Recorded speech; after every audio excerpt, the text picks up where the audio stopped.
എന്ത് വേണം? നിന്നിൽ നിന്നും എന്ത് വേണമെന്ന് ഞാൻ നിനക്ക് പറഞ്ഞു തരണം. വേണ്ട, നിങ്ങൾ അത് പലയിടത്തുനിന്നും വാങ്ങുന്നുണ്ടല്ലോ. പ്രമിളേ, ഒരുപാട് സ്ത്രീകളുടെ വിയർപ്പിന്റെ ഗന്ധം നിങ്ങളുടെ ശരീരത്തിലുണ്ട്. നീ ഈയിടെയായി തമാശ പറയാനും തുടങ്ങിയിരിക്കുന്നു. തമാശ പറയാൻ മാത്രമല്ല, പ്രവർത്തിക്കാൻ കൂടി പഠിച്ചിരിക്കുന്നു. കാണണോ?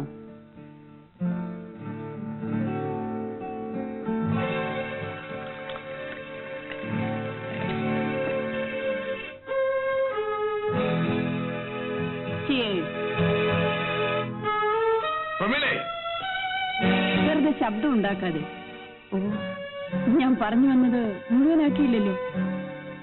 ഇനി എന്റെ ശരീരത്തിൽ ചുരുങ്ങിയത് 1-2 പുരുഷന്മാരുടെയെങ്കിലും ബന്ധം ഉണ്ടാവട്ടെ. എന്നിട്ടാവാം നിങ്ങളുമായുള്ള ബന്ധം. കൊല്ലുമായിരിക്കും. നിങ്ങൾ എസ്റ്റേറ്റ് മുതലാളിമാർ ഇങ്ങനെ പ്രവർത്തിച്ച് പരിചയമുണ്ടെന്ന് കേട്ടിട്ടുണ്ട്. ഇനിയും ചെയ്യും ഞാൻ.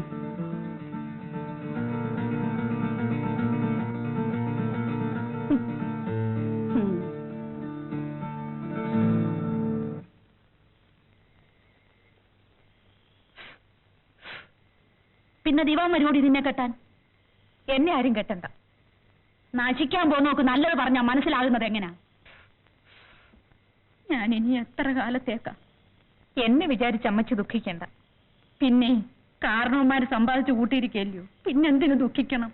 എന്റെ കണ്ണടഞ്ഞാ പിന്നെ നിനക്കാരുണ്ട്? ഈശ്വരന്റെ കൃപ കൊണ്ട് ഇങ്ങനൊക്കെ ഒത്തു വന്നു. രാമൻകുട്ടി അണ്ണനെ അമ്മച്ചിക്ക് അറിഞ്ഞൂടാ. മനുഷ്യൻ നന്നാവാൻ എത്ര നേരം വേണോടി? അമ്മച്ചിക്ക് അത്ര ശല്യമാണെങ്കിൽ ഞാനിങ്ങ് ചത്തോളാം. എന്നാലും നീ കല്യാണത്തിന് സമ്മതിക്കില്ല അല്ലയോ? ഞാനാണ് വാക്ക് കൊടുത്തിരിക്കുന്നത്. ഞാൻ ജീവിച്ചിരിക്കുവാണെങ്കിൽ ഇത് നടത്തും. എനിക്ക് വിവാഹം ഇഷ്ടമല്ല. പിന്നെ ആരിനോട് ചോദിച്ചിട്ടല്ലയോ കായ ഉരയ്ക്കണത്?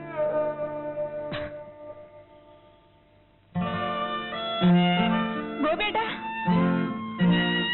ഗോപിയേട്ടൻ എവിടെ? ഇവിടെ ഇല്ല. എവിടെ പോയി? ഗോപി നാട്ടിൽ പോയല്ലോ. നാട്ടിൽ പോയോ? അതെ. എപ്പോ വരും? ഇനി എപ്പോ വരും എന്നറിയില്ല.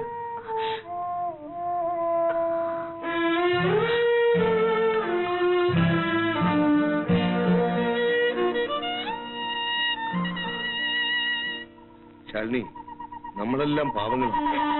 നമുക്കൊന്നും സ്നേഹിക്കാനുള്ള അവകാശമില്ല. ഇതിലൊന്നും വിഷമിക്കാതെ നീ വീട്ടിലോട്ട് ചെല്ല്.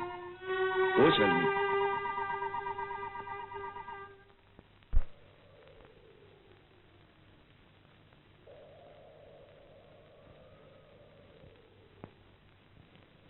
അമ്മാവ. എന്താ മോളെ? ഞാൻ ഈ വിവാഹത്തിന് സമ്മതിച്ചിരിക്കുന്നു.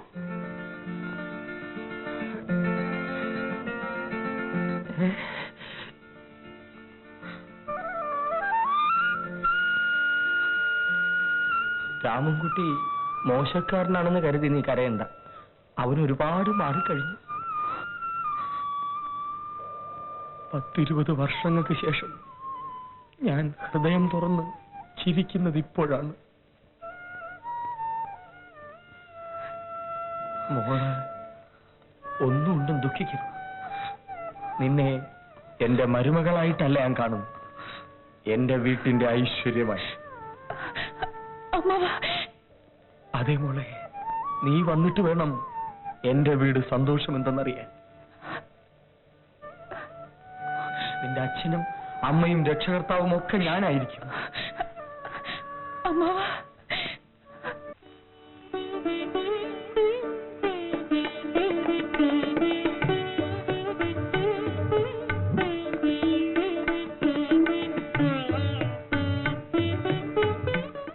നിന്റെ വീട്ടിൽ വെച്ച് വിവാഹം നടത്തണമെന്നായിരുന്നു എന്റെയും ആഗ്രഹം.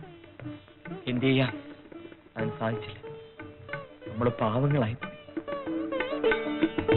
മോള് കരയാണ്. അമ്മയ്ക്ക് സുഖമില്ലാത്തോണ്ടല്ലേ വരാൻ. വാ മോള്, വാ മോളെ.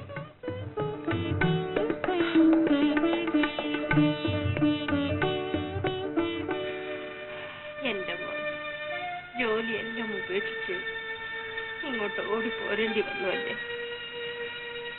ഇപ്പൊ അമ്മയ്ക്ക് അസുഖമൊന്നുമില്ല മോനെ. എന്റെ മോനെ കണ്ടതോടുകൂടി അമ്മയുടെ അസുഖം എല്ലാം മാറി. ഇനി അമ്മയെ പിരിഞ്ഞിരിക്കാൻ എന്നെ കൊണ്ടാവില്ല. അമ്മയെ എന്റെ കൂടെ വരണം. ഇല്ല, നീ ഇപ്പൊ ജോലി ചെയ്യുന്ന സ്ഥലത്തേക്ക് ഞാൻ വരില്ല. എന്താ ആ സ്ഥലത്തെ കുറിച്ച് പറയുമ്പോ അമ്മയ്ക്ക് ഇത്ര വെറുപ്പ്? വെറുപ്പുണ്ട്. അതെന്താണെന്ന് പറയാൻ പാടില്ലേ? പറയാം, ഇനി ഒരിക്കൽ. അമ്മ ഇങ്ങനെ എത്ര പ്രാവശ്യമായി പറയുന്നു?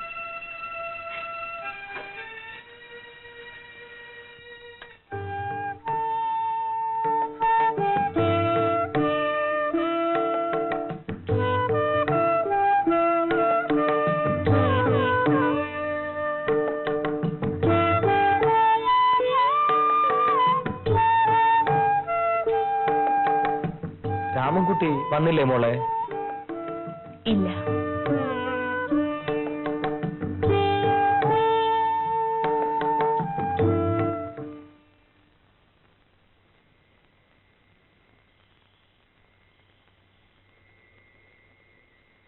അമ്മാവന് ഊണ് കഴിക്കണം. രാമൻകുട്ടി വരട്ടെ. നേരം കുറെ ആയില്ലേ, വരുമ്പോ ഞാൻ വിളമ്പി കൊടുക്കാം. അമ്മാവൻ വിശന്നിരിക്കണ്ട. ഇന്നെങ്കിലും ഒരുമിച്ചിരുന്ന് ഉണ്ണണമെന്നായിരുന്നു എന്റെ ആശ.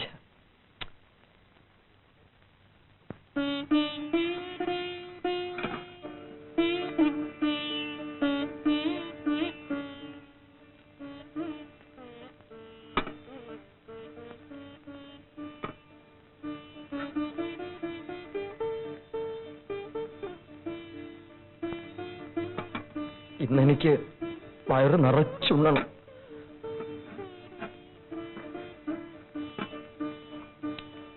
എന്റെ മോളുണ്ടാക്കിയ കറികൾക്ക് എന്തൊരു സ്വാദ്.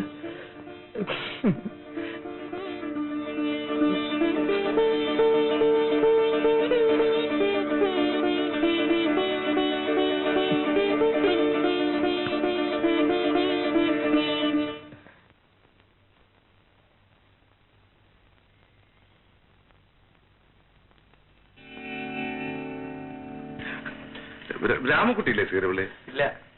എവിടെ പോയി? ഇവിടെ പോയെന്ന് എനിക്ക് പറഞ്ഞൂടാ. രാമൻകുട്ടിയുടെ ഭാര്യ ഇവിടെ ഇല്ലേ? അവളെവിടെ പോവാണ്? ഇവിടെ തന്നെ ഉണ്ട്. ഒന്ന് വിളിച്ചേ. രാമൻകുട്ടിയുടെ ഭാര്യയെ ഞാൻ ഇതുവരെ കണ്ടിട്ടേ ഇല്ല. ലക്ഷ്മിയമ്മയുടെ മകൾ ശാലിനിയെ കൊച്ചുമുതലാളി ഇതുവരെ കണ്ടിട്ടില്ല. അയ്യോ പാവം. കൊച്ചുമുതലാളി ഇപ്പൊ പോ, രാത്രിയാണ്, നല്ല മഞ്ഞുണ്ട്. രാമൻകുട്ടി വന്നാൽ ഞാൻ അങ്ങോട്ട് വരാൻ പറയാം.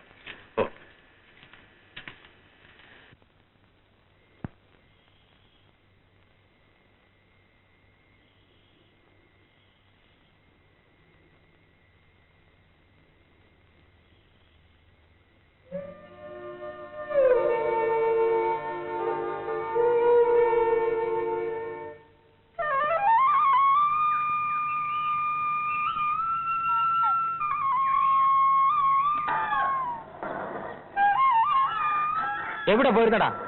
ഒരത്യാവശ്യമായിട്ട് പോയിരുന്ന. അത്യാവശ്യം?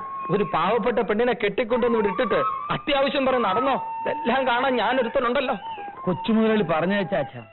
കൊച്ചു മുതലാളി? അവനവന്റെ കാര്യം നോക്കിയിട്ട് മതി മുതലാളി. കൊച്ചു മുതലാളി അവനവന്റെ കാര്യം നോക്കണം.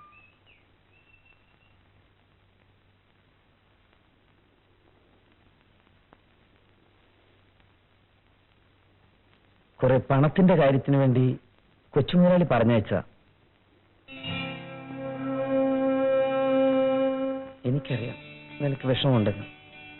ഇന്നലെ രാത്രി എന്റെ മനസ്സ് നിന്റെ കൂടെ തന്നെ ഉണ്ടായിരുന്നു.